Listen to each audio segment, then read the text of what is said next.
शांती। आज आहे 2 फेब्रुवारी 2026 ची मुरली।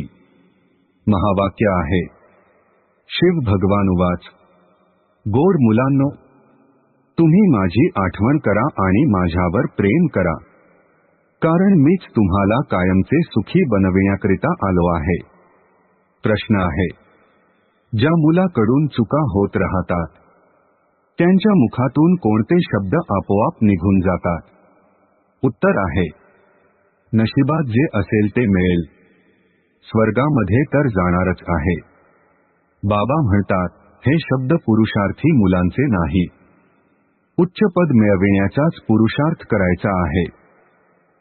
उच्च पद देण्यासाठी जर का बाबा आलेले आहेत तर मग चुका करू नका। धारणेसाठी मुख्य सारांश आहे, 1.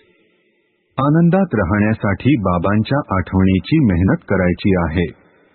बाबांच्या आठवणीचे बळ आत्म्याला सतोप्रधान बनवणारे आहे।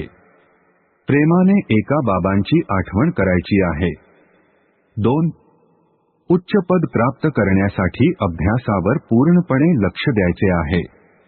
असे नाही जे नशिबामध्ये असेल। चुका करणे सोडून पूर्ण वारशाचे अधिकारी बनायचे आहे।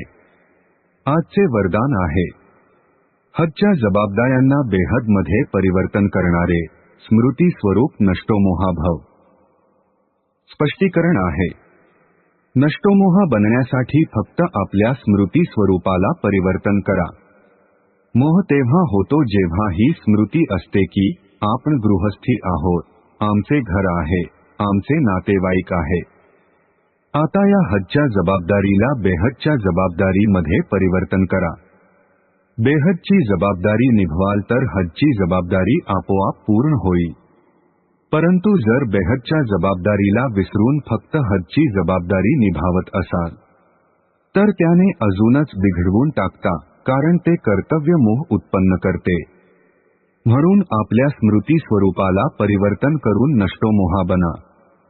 स्लोगन आहे, अशी वेगाने झेप घ्या जेणेकरून अनेक गोष्टी रुपी ढग सेकंदामध्ये बाजूला होतील।